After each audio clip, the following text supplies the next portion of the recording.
Good heavens. The stench of blood is overwhelming, and she's limping too? How pathetic.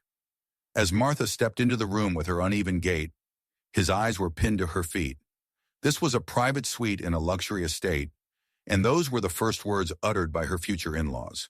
He wouldn't even listen when told it was the lingering effect of an accident from years ago. I hear you handle raw meat at a market, he continued. The mockery flowed, and the room froze. Her son kept his head bowed, and not a single person stood up to shield her. That day, Martha wasn't even treated as a human being. That silence became a wound she would carry for a lifetime. But did the insult end there? What choice will her son finally make? Welcome to our channel. Before we begin this heartfelt story, please subscribe and like this video. Leave a comment telling us where you're listening from so we can send our warmest blessings your way. The biting November wind swept through the historic streets of Boston, carrying the scent of salt from the harbor and the faint metallic promise of an early snow. The city's grandeur was draped in a thick, slate-gray fog that clung to the red brick townhouses of Beacon Hill like a damp wool coat. High above the cobblestones, the glowing amber lights of the Harrison estate cut through the mist, standing as a fortress of old money and clinical perfection. Martha adjusted her shawl, her breath hitching as a sharp tremor shot through her left leg. For over 20 years, that leg had been a roadmap of sacrifice, a jagged reminder of the afternoons she had lunged onto the asphalt to push her son, Ethan, out of the path of a swerving truck. The bone had never quite set right, leaving her with a distinctive, heavy limp that seemed to echo against the polished marble steps of the mansion. Martha was a woman whose beauty was etched in the fine lines around her eyes and the strength of her hands. Those hands, calloused and firm, had spent decades in a small, aromatic shop in Providence, expertly carving prime cuts to ensure her son never knew the hollow ache of an empty stomach. She had scrubbed them until the skin was raw, using a specialized lemon and steel soap to mask the professional scent of the butcher block. But as she stood before the towering oak doors, she felt the phantom weight of the apron she had left behind. The doors swung open, and the warmth of the foyer did little to thaw the icy knot in her chest. Harrison stood at the center of the drawing room, the undisputed son of this cold solar system. He was a man of sharp angles and starched linen, his silver hair slicked back with a precision that matched his reputation as the city's leading surgical mind. Beside him stood his daughter, Clara, a young woman draped in silk the color of a winter moon, her smile as polite and distant as a star. "Ah, the guest of honor has arrived," Harrison announced, though his voice lacked any hint of welcome. His eyes immediately dropped to Martha's feet, tracking the uneven rhythm of her gait as she crossed the Persian rug. Martha offered a small, tentative smile. "It is a pleasure to meet you, Dr. Harrison. I'm Martha, Ethan's mother." Ethan stepped forward, a handsome young man in a suit that looked expensive enough to feed a family for a month. He looked every bit the Ivy League success Martha had bled for, but his eyes were darting nervously between his mother and his future father-in-law. "Mother, you're here," Ethan said, his voice strangely thin. Harrison didn't extend a hand. Instead, he took a deliberate step back, his nostrils flaring with a theatrical twitch. "Tell me, Martha, was the traffic particularly heavy coming from the rural outskirts?" "The drive from Providence was fine. Thank you," she replied, her voice steady despite the sinking feeling in her gut. "Providence," Harrison repeated, the word sounding like a diagnosis. "A quaint place. I imagine the air there is quite different, heavier, more organic."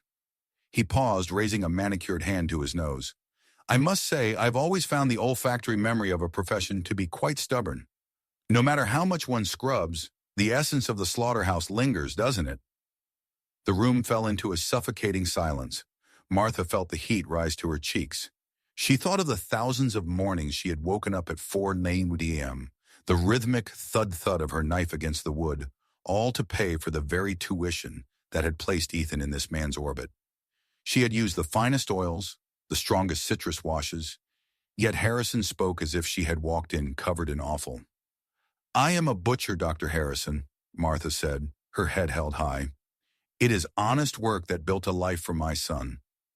Harrison gave a short, dry chuckle that didn't reach his eyes. "Honesty is a charming virtue, but refinement is a necessity at this table. My guests tonight include the dean of the medical board and a senator. They have palates trained for the delicate notes of a vintage Cabernet, not the robust aroma of the meat market. He turned to a waiter standing nearby, then back to Martha with a look of feigned regret. In fact, I have a particularly rare 1982 vintage being decanted as we speak. It is a temperamental wine. I'm afraid even the slightest intrusive scent could bruise the bouquet. Ethan shifted his weight, looking at the floor. He didn't speak. He didn't tell Harrison about the nights his mother's hands had bled from the cold so he could have the best textbooks. He didn't mention that her limp was the reason he was still alive to wear that suit. "Ethan," Martha whispered, her heart breaking in real time. "Mother, please," Ethan muttered, not looking up. "Let's just not make a scene. Dr. Harrison is very particular about his collection." Harrison leaned in, his voice a polished blade. "I think it's best for everyone's comfort if you enjoy your meal in the garden sunroom, Martha. I've had a lovely bistro table set up there for the staff, but the view is quite exceptional. It wouldn't do to have the 1982 ruined by the scent of the kill, would it?" Martha looked at the man she had raised, hoping for a spark of the boy who used to hold her hand when her leg ached. But Ethan remained a statue of cowardice. With a graceful, painful dignity, Martha gripped her shawl. She didn't argue. She didn't scream. She simply turned, her heavy step thumping rhythmically against the floor, a heartbeat in a house that had none. She walked away from the light of the chandelier and into the shadows of the hallway, the scent of lemon soap and old scars trailing behind her. The garden sunroom was a glass cage of exquisite misery. Outside, the Boston fog had curdled into a mean, biting sleet that streaked against the panes like frozen tears. Inside, the air smelled of damp ferns and the faint, bitter tang of the fertilizer used to keep Harrison's exotic orchids blooming in the dead of winter. Martha sat at a small wrought iron table meant for the help, her untouched plate of poached salmon mocking the hollow ache in her chest. From the main dining hall, the muffled sounds of clinking crystal and orchestrated laughter drifted in, a symphony of a world that had deemed her an intruder. She stared at her hands. They looked out of place against the white linen cloth. These were hands that understood the anatomy of sacrifice. They knew how to pull a heavy side of beef from a hook and how to stitch a wound on a toddler's knee.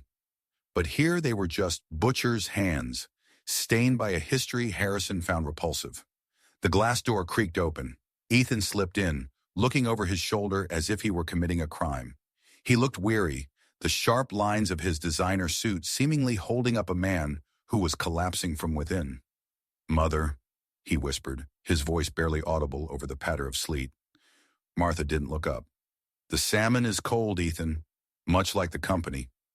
Ethan pulled out the chair opposite her, the metal legs scraping harshly against the stone floor. "You don't understand how high the stakes are. Dr. Harrison isn't just my future father-in-law. He's the board chairman.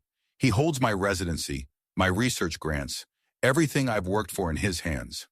"I thought I was the one who held those things," Martha said softly, finally meeting his gaze. "In my tired arms, every morning for 20 years. I thought my work was what paid for that degree hanging on your wall." Ethan flinched, his face flushing a deep, guilty red. "And I'm grateful. But this is the final stretch, Mom. If I push back now, he'll ruin me. He's a man who values pedigree and a certain image. Can't you just play along for one night? Just stay here, out of the way, so I can secure my future?" "Your future," Martha repeated, her voice trembling. "Does your future have a place for a mother who limps? Or am I a medical complication you're hoping to excise?" Ethan reached across the table, but he didn't touch her hands. He stopped just short, as if he feared the scent of the shop might actually be contagious. "Please, just understand. This is my only chance to become someone who doesn't have to spend their life in a blood-stained apron." The words cut deeper than any butcher's blade ever could. Martha realized then that the muy thit Harrison loathed wasn't the problem. It was the fact that Ethan loathed it too.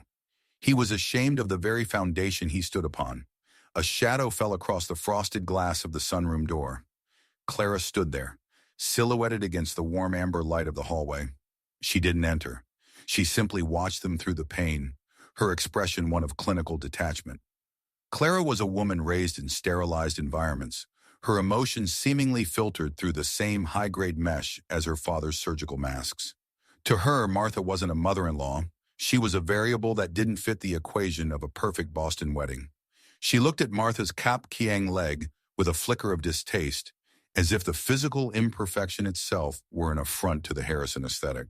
Clara tapped a rhythmic, impatient beat on her diamond-encrusted watch and walked away without a word. The message was clear. Time was up. "Go," Martha said, her voice turning as cold as the glass beside her. "Go back to your vintage wine and your clean-handed people." "Mom, go, Ethan, before your image catches a chill." Ethan stood up, his jaw set in a line of stubborn, desperate ambition. He turned and walked back into the warmth of the mansion, leaving Martha alone with the ferns in the dark. Martha stood, her left leg buckling for a moment before she found her balance. She didn't go back through the house. She found a side servant's exit that led directly to the driveway. As she pushed the door open, the Boston winter rushed in to meet her. The rain had turned fully to snow, large wet flakes that swirled in the wind. She began the long walk down the winding, salted driveway of the Harrison estate. Every step was a battle. The cold seeped into the old fracture in her bone, a dull, throbbing pain that vibrated up to her hip. She could hear the faint sound of a violin quartet playing inside the house, a celebratory tune that seemed to push her further into the night. Halfway down the drive, she passed a man huddled near the stone gatehouse. This was Silas, the estate's night groundskeeper.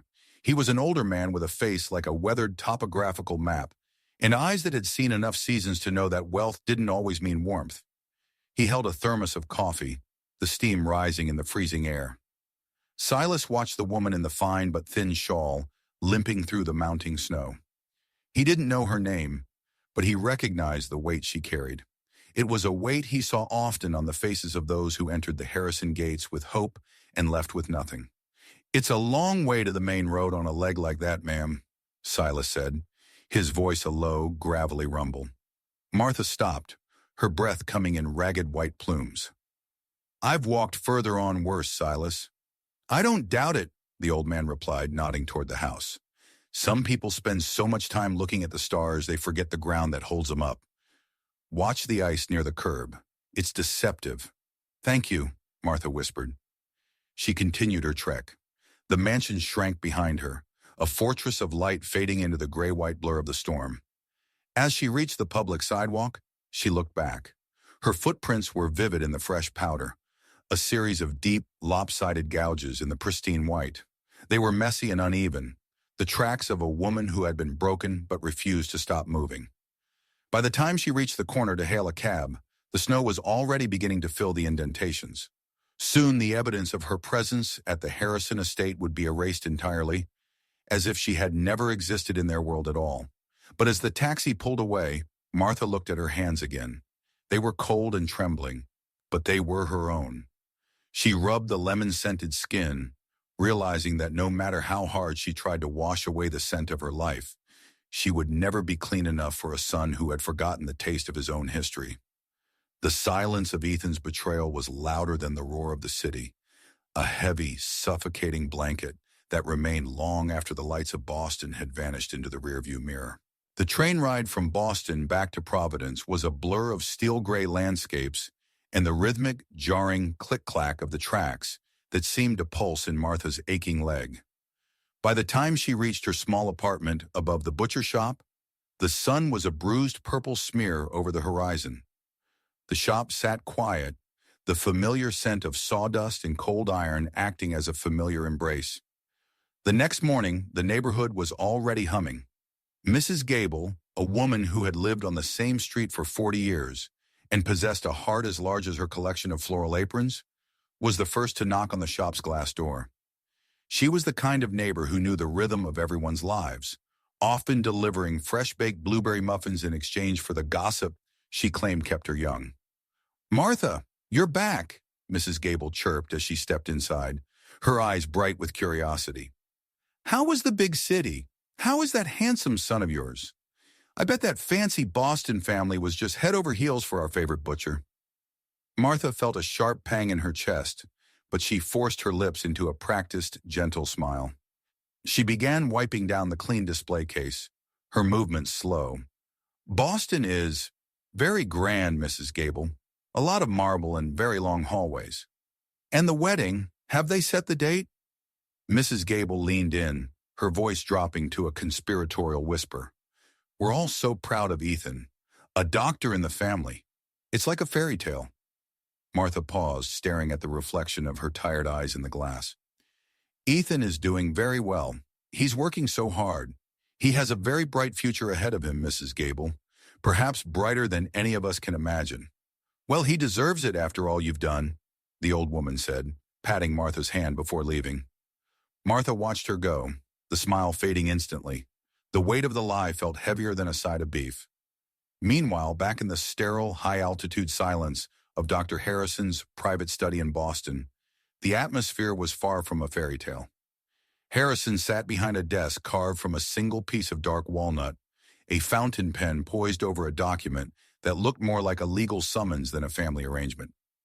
Ethan sat opposite him, looking as though he hadn't slept since the night of the dinner.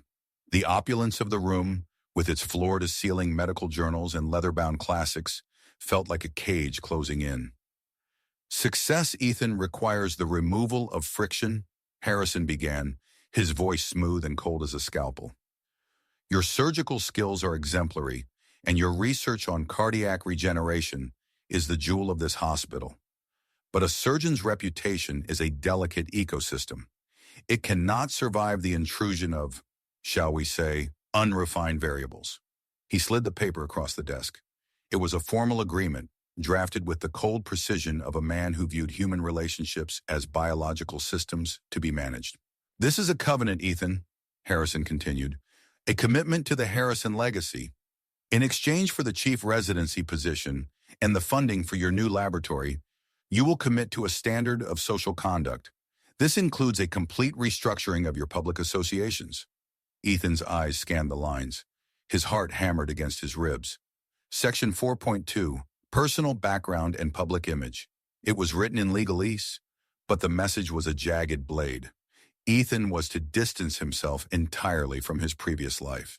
He was to be a Harrison in name and spirit. He was to cut ties with the shop in Providence. He was to cut ties with the woman who limped. Clara expects a husband who belongs in her world, not one who brings the scent of the market into the ballroom, Harrison added, leaning back. Sign it, and the future is yours.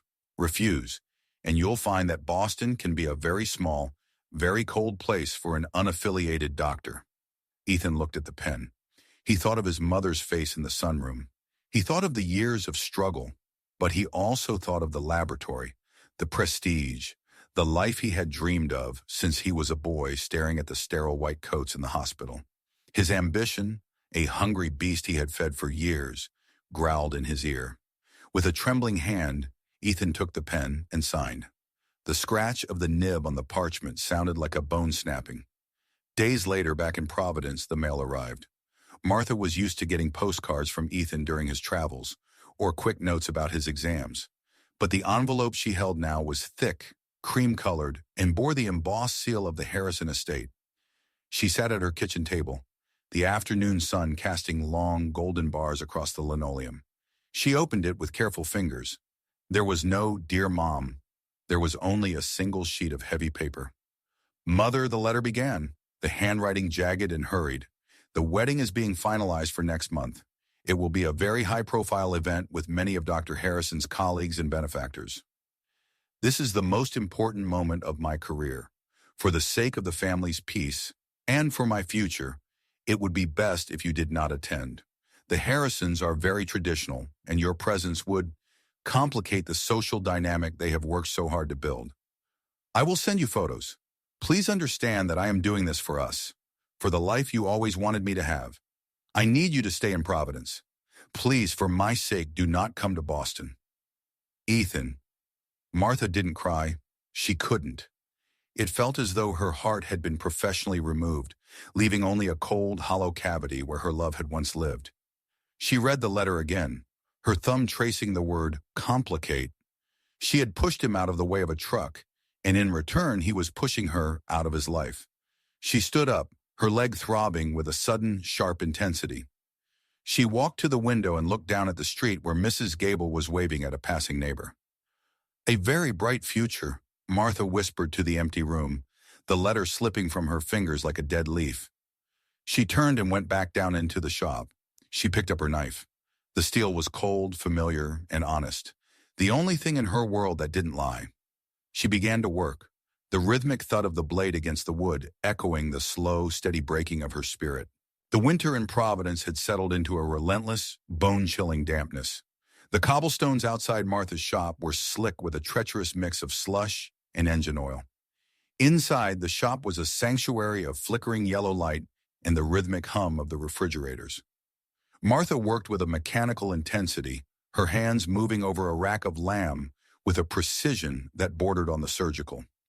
Every time her left leg throbbed, she saw the ghost of a massive chrome grill and felt the hot breath of a screeching tire. It had been 20 years, but the memory was a permanent resident in her mind. She could still feel the jarring impact as her shoulder hit the pavement, the agonizing snap of her femur, and the sight of a 4-year-old Ethan staring back at her from the safety of the sidewalk, his eyes wide and uncomprehending. She had traded her gait for his life. Now as she looked at the crumpled, cream-colored letter from Boston sitting on her counter, she wondered if she had also traded her heart for a ghost. As the clock struck 6, a heavy thud against the front glass made her jump. A man had collapsed on the icy sidewalk just outside her door. He was a heap of ragged wool and stained denim, his long, matted beard dusted with sleet. Martha rushed out, her limp heavy but her instincts sharp. "Sir, can you hear me?" she asked, kneeling in the slush despite the protest from her knee. The man groaned, his eyes fluttering open. They were a piercing, intelligent blue, though clouded by fever and exhaustion. This was Dr. Arthur Sterling. Once a brilliant thoracic surgeon with a penchant for classical poetry and a reputation for impossible saves, he now lived in the periphery of society. His hands, though trembling, still bore the scrubbed cleanliness of a man who had spent a lifetime in sterile theaters. Martha helped him inside, her strength surprising them both. She sat him by the radiator and brought a bowl of hot beef broth, the steam rising between them like a peace offering. "You have a surgeon's hands," Arthur whispered, his voice a dry rasp as he clutched the bowl. "But your rhythm is off. The left leg, femoral fracture, poorly set?" Martha paused, a ladle midair. "You're a doctor?" "I was a ghost before I was a beggar," Arthur replied with a bitter smile.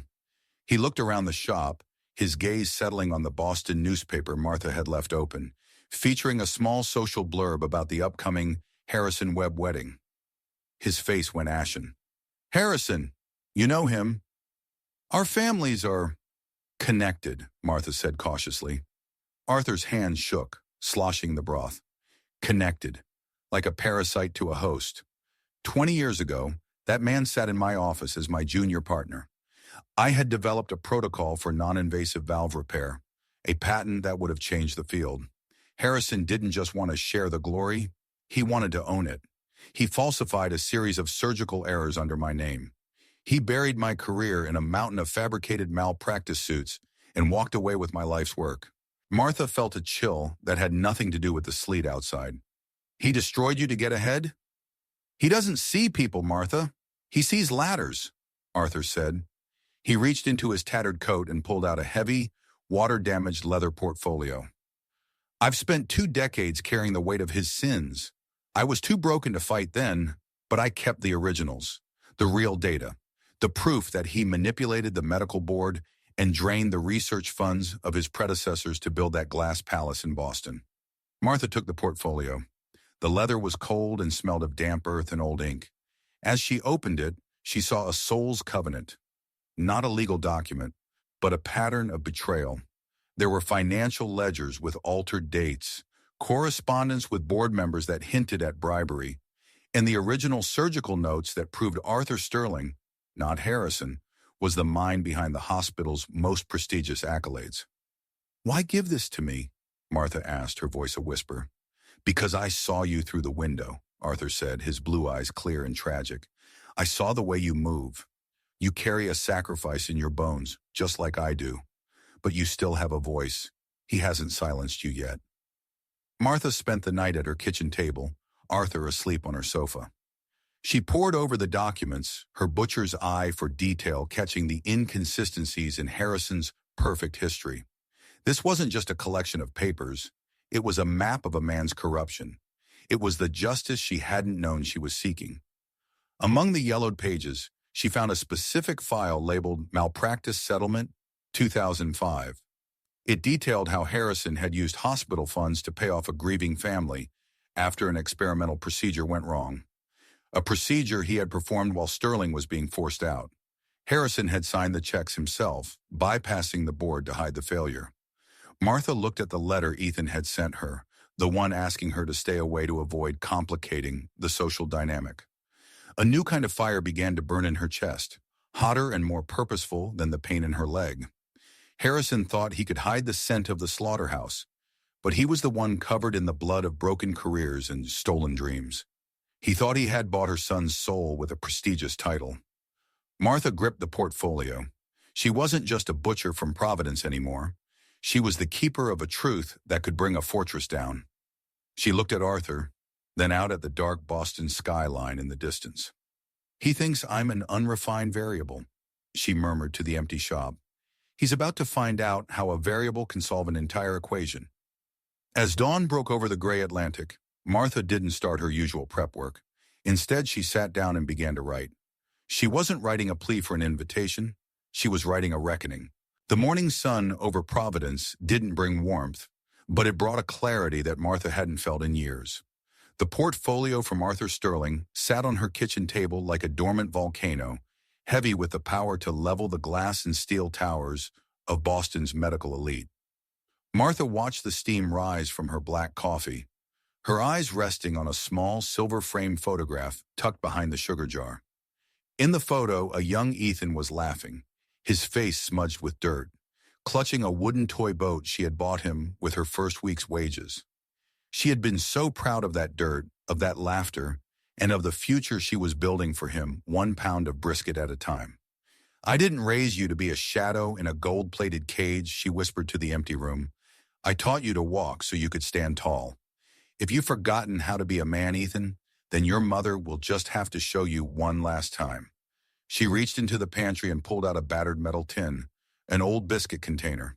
Inside was the emergency fund, a collection of tightly rolled $100 bills she had tucked away for 20 years. It was meant for a down payment on a house for Ethan, or perhaps his first car. It was her life's blood, saved by skipping meals and mending her own shoes until the soles were thin as paper. Today, that money had a new purpose. It wasn't for a house, it was for a war. Martha closed the shop, hanging a sign that simply read, Out for Justice, back when the truth is told. She limped down to the legal district of Providence, her heavy steps sounding more like a drumbeat than a disability. She was looking for Elias Thorne. Elias was a man who lived in a basement office crowded with stacks of pro bono files and the smell of cheap cigars. He was a bulldog lawyer, a man with a shock of unruly white hair in a suit that had seen better decades, known for taking the cases that the high-rise firms were too scared to touch. Harrison, Elias asked, leaning back until his chair groaned in protest after Martha laid out the documents. Martha, Harrison is the king of Beacon Hill. He has lawyers who charge by the second and friends in every courthouse from here to D.C. He has power, Elias. But I have the truth, Martha replied, placing the biscuit tin on his desk. This is every penny I have. I don't want a settlement. I want a reckoning. He's trying to swallow my son's soul, and I won't let him choke on it. Elias looked at the soul's covenant Ethan had signed, then at the Sterling portfolio. A slow, predatory grin spread across his face. Keep your money for the train fare, Martha. A chance to bite the leg of a man like Harrison is payment enough for me. But you realize what this means? If we pull this thread, Ethan's bright future might unravel along with it. Better he stands on his own feet in the dirt than on a pedestal built of lies, she said firmly. The subplot began to weave its own web. While Martha coordinated with Elias, Arthur Sterling began to regain his strength in her apartment. He wasn't just a victim anymore. He was a guide. He helped Elias decipher the complex medical coding Harrison had used to hide his financial thefts, revealing a deeper layer of ghost surgeries, procedures billed to insurance for patients who were already deceased or had never been admitted. 3 days later, Martha returned to Boston. This time, she didn't take the train. She hired a car, sitting in the back seat with the sterling portfolio clutched to her chest. She wore her best Sunday dress, a simple navy blue wool, and she had polished her shoes until they shone. The fog of her last visit had cleared, replaced by a cold, brilliant sunlight that made the Massachusetts General Hospital complex look like a fortress of ice. She bypassed the main reception, her limp fast and purposeful. She knew Harrison's schedule from the wedding invitation notes Ethan had inadvertently left behind. At 2:00 p.m., Harrison held his private consultation hour in his penthouse office. The secretary, a young woman named Becky who wore her hair in a tight professional bun and moved with the silent efficiency of a robot, tried to intercept her. "Ma'am, do you have an appointment? Dr. Harrison is in a high-level briefing." "Tell him Martha is here," she said, her voice echoing off the glass walls. "Tell him the unrefined variable has found the solution to his equation." Becky hesitated, caught by the sheer authority in Martha's eyes, and before she could speak, Martha pushed open the double oak doors. Harrison was standing by the window, his back to the room, pointing out the site of a new hospital wing to a group of nervous-looking board members. Ethan was there too, standing just behind Harrison, holding a tablet and looking like a well-dressed shadow. "Harrison!" Martha barked. The room went dead silent. Harrison turned slowly, his face transitioning from irritation to a mask of practiced boredom. "Martha, I believe your invitation was quite clear about the geographical boundaries of our relationship." Ethan's face went white. "Mother, what are you doing here? I told you." "You told me to stay away to keep the peace, Ethan," Martha said, walking toward the center of the room. Every heavy thud of her left foot seemed to vibrate the expensive floor. "But there is no peace in a house built on a graveyard." "Security," Harrison sighed, waving a hand toward the phone. "Don't bother," Martha said. She reached into her bag and pulled out the sterling portfolio. With a swift, deliberate motion, she threw it across the long mahogany conference table. The leather bindings skidded across the polished surface, scattering yellowed pages and bank statements directly in front of the board members. "That," Martha said, pointing a calloused finger at the mess, "is the refinement you're so proud of. It's 20 years of theft, Arthur Sterling's stolen patent, and the ghost surgery bills you've been sending to the state." Harrison looked at the papers, his clinical composure finally cracking. His eyes darted to the board members, who were already picking up the documents with trembling hands. "This is a delusional fantasy from a woman who smells of the slaughterhouse," Harrison hissed, leaning over the table. "Maybe so," Martha replied, leaning in until she was inches from his face. "But the slaughterhouse knows how to spot a rotten heart. I'm not here to ask for an invite to your wedding, Harrison. I'm here to tell you that the soul's covenant you made my son sign is void. Because you don't own a soul, you only own a collection of debts. And today, I'm calling them all in." She turned to Ethan, who was staring at a document proving Harrison had faked the very research data Ethan had been admiring for years.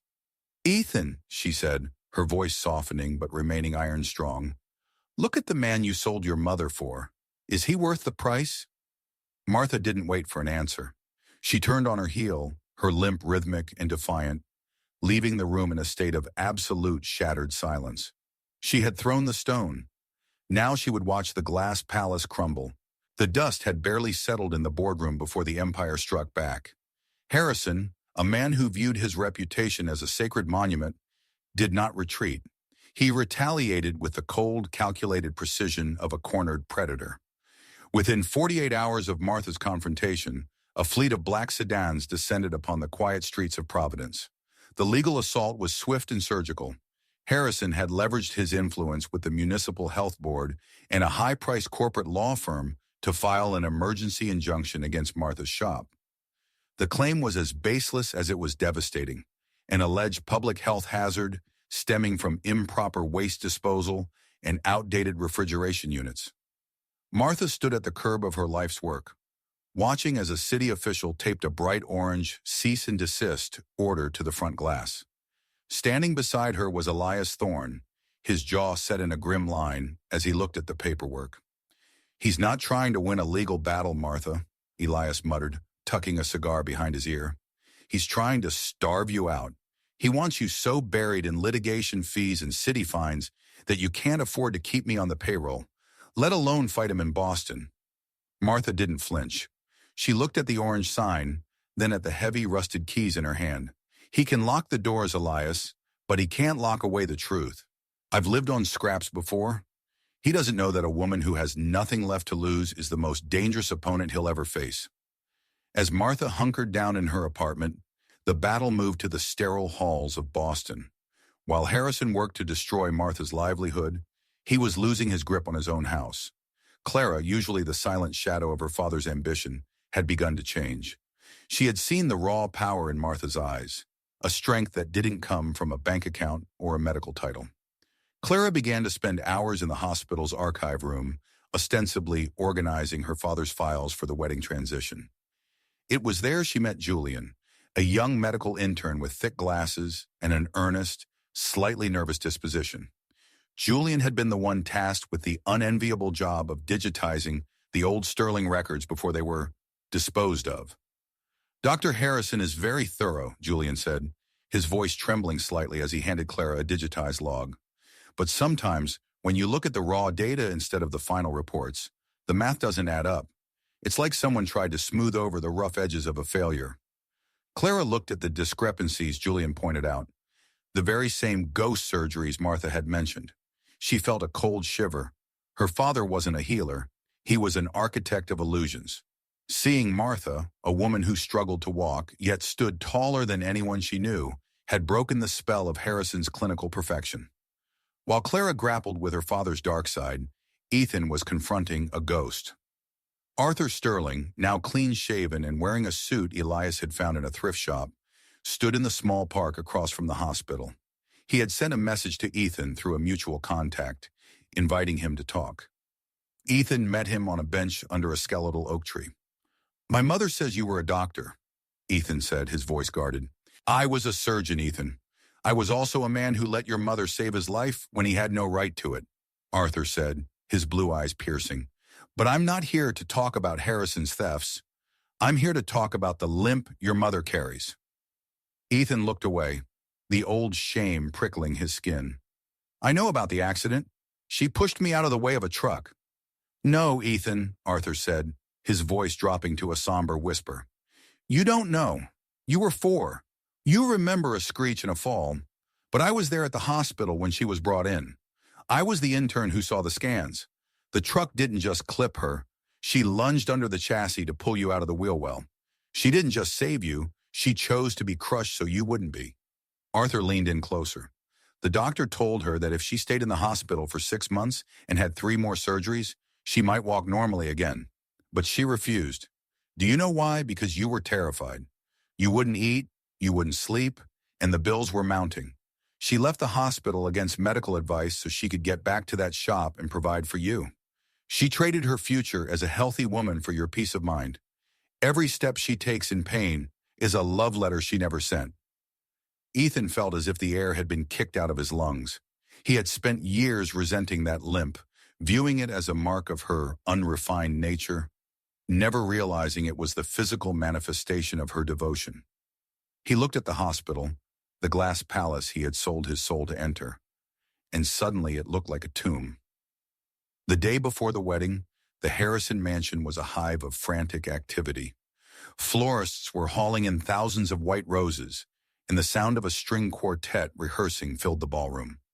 Harrison stood in his study, a glass of brandy in his hand, looking triumphant as he reviewed the news of Martha's shop being shuttered. "Order is restored," he said to Clara, who was standing by the window. "Is it, Father?" Clara asked, her voice quiet but sharp. "I've seen the Sterling files. I know what Julian found. I know what you did to that woman." Harrison's face went purple. "You will be silent, Clara.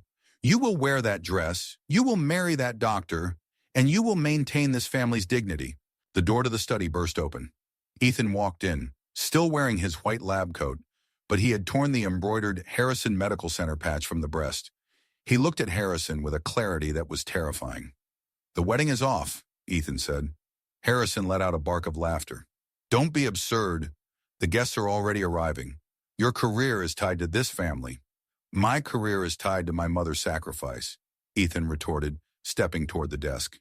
He pulled the signed Soul's Covenant from his pocket and threw it into the fireplace. The paper curled and blackened in the flames. I resign, Harrison, effective immediately. I'd rather be a butcher in Providence than a fraud in Boston. You'll have nothing, Harrison screamed, the brandy sloshing over his hand. I'll make sure you never practice medicine again. I'll crush that shop into the dirt. You can try, Ethan said, turning to Clara. I'm sorry, Clara. I hope you find the strength to leave this place too. Clara looked at her father, then back at Ethan. I already have. I've sent the sterling digital logs to the state prosecutor's office. Julian is testifying as we speak. Harrison slumped into his chair, the brandy glass slipping from his fingers and shattering on the floor. The order he had fought so hard to maintain was dissolving into chaos. Ethan didn't wait to see the end. He ran to his car and drove through the night, the Boston skyline disappearing in his rearview mirror. He reached Providence just as the sun was beginning to touch the Atlantic. Martha was sitting on the front steps of her closed shop, her shawl wrapped tight, looking out at the quiet street. Ethan got out of the car and walked toward her. He didn't say a word. He simply knelt at her feet, leaning his head against her worn navy blue dress. Martha's hand, calloused and smelling of lemon soap, rested gently on his hair. I'm home, Mom, he whispered. I know, Ethan, Martha replied, her voice thick with a triumphant grace. I've been waiting 20 years for you to find your way back to the ground. The morning following Ethan's return was hushed, as if the world were holding its breath. Providence was draped in a silver frost that made the cobblestones glisten, though the orange cease and desist order still clung stubbornly to the butcher shop's window like a jagged scar. Martha and Ethan sat in the small kitchen upstairs, sharing a pot of tea. The silence between them was no longer heavy with secrets. It was a quiet, healing space where 20 years of unspoken sacrifice finally began to settle. I don't know if I can ever be the doctor you raised me to be, Mom, Ethan said, staring into his cup. Not after everything Harrison showed me about what that world can do to a soul. Martha reached across the table, her calloused thumb brushing his knuckles. Being a doctor isn't about the title, Ethan. It's about the hands. If your hands are clean of lies, you're already halfway there. Their peace was shattered by a sound that made Martha's blood run cold. The screech of tires on black ice followed by the sickening, thunderous crunch of metal meeting stone.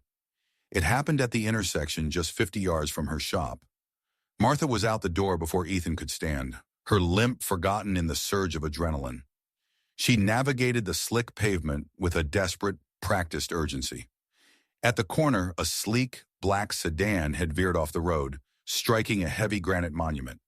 The front end was crumpled like tinfoil, and steam hissed violently from the shattered radiator. As Martha reached the driver's side, she saw a face she hadn't expected to see in Providence. Harrison. He was slumped over the steering wheel, his face a mask of blood and glass shards.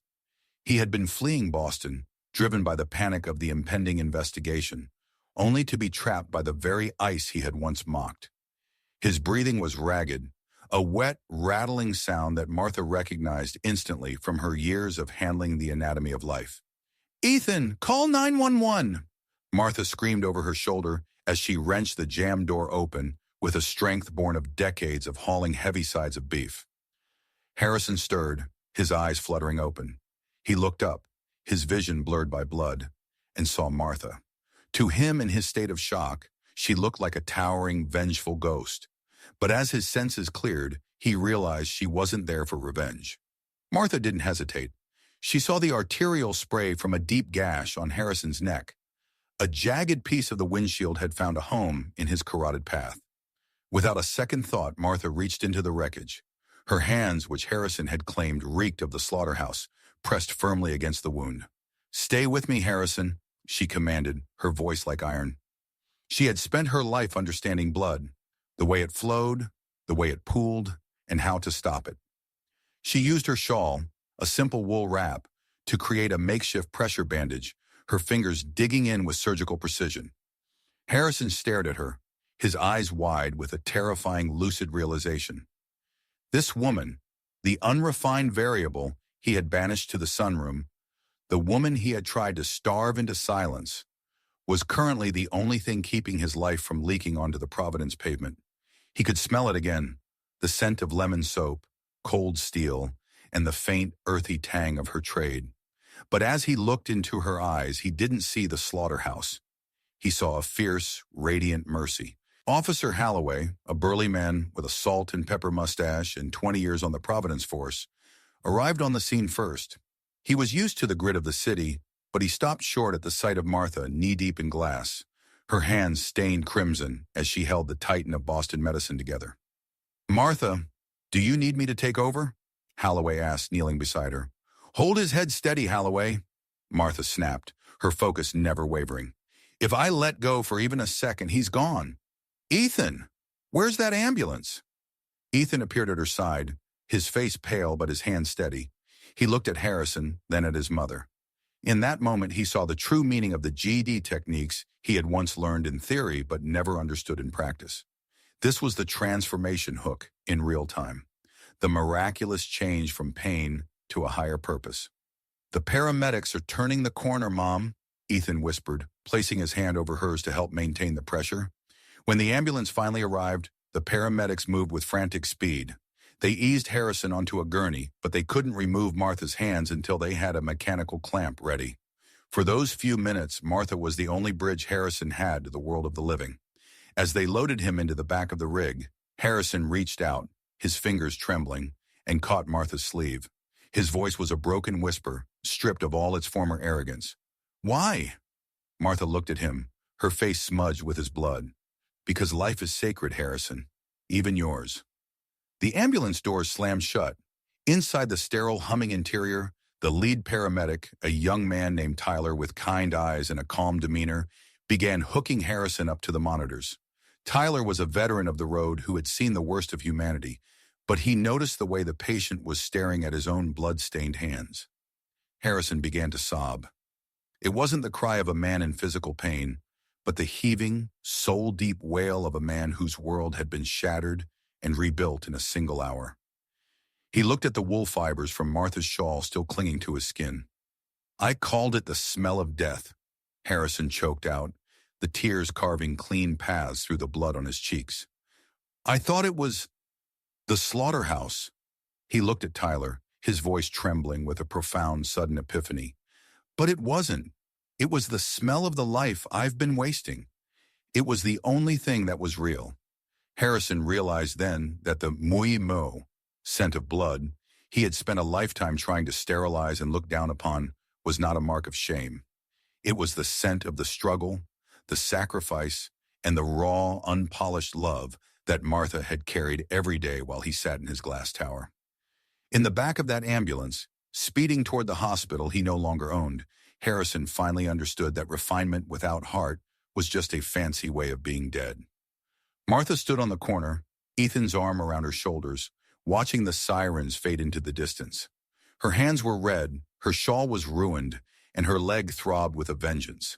But as the sun finally broke through the frost, she felt a miracle of her own. She had saved the man who tried to destroy her, and in doing so, she had finally washed the last of the bitterness from her own soul.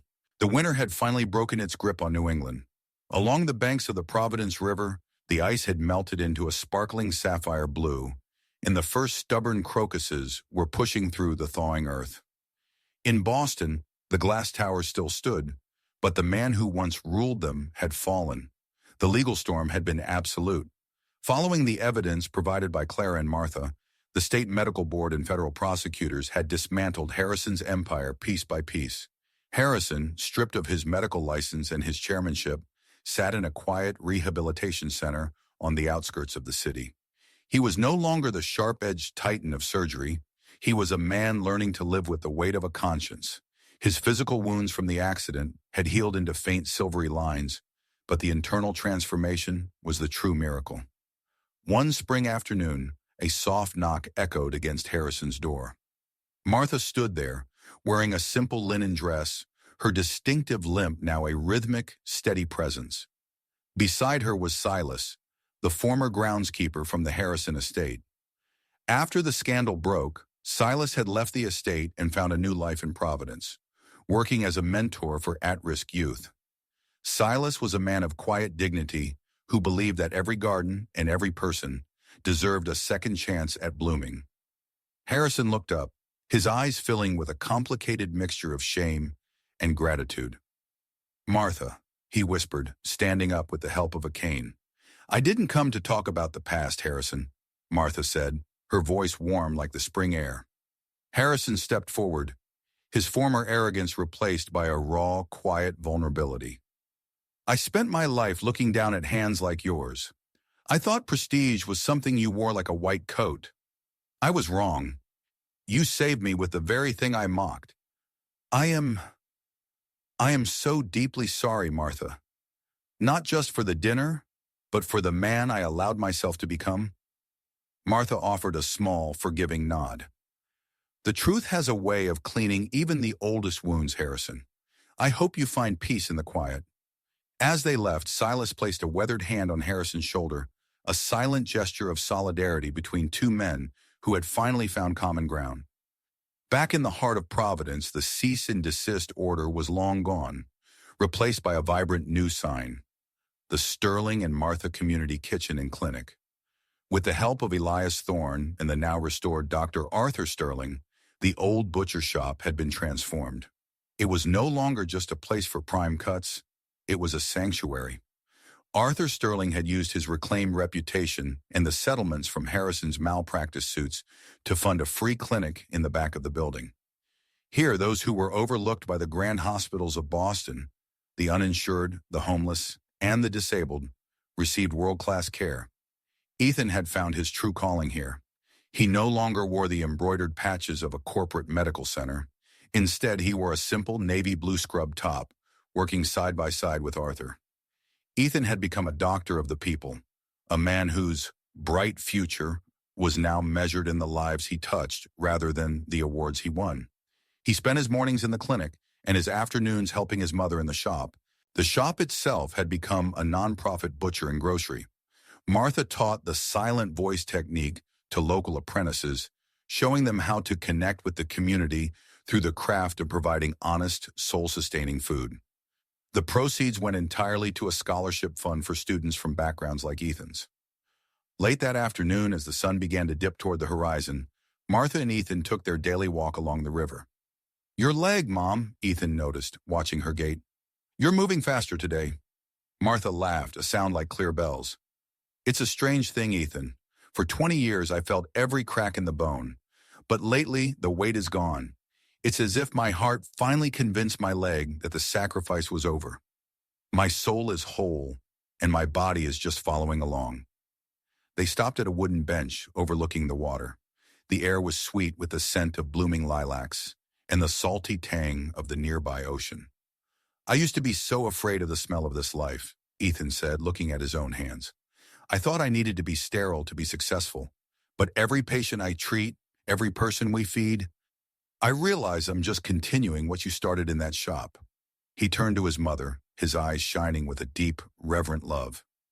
Ethan moved from the bench and knelt on the soft grass before her, just as he had on that night of his return. But this time it wasn't a gesture of desperation, it was an act of worship. He took Martha's hands in his. They were rough, scarred by years of hard work and lemon soap, the fingernails short and the skin calloused. He bowed his head and pressed a long, tender kiss to her palms.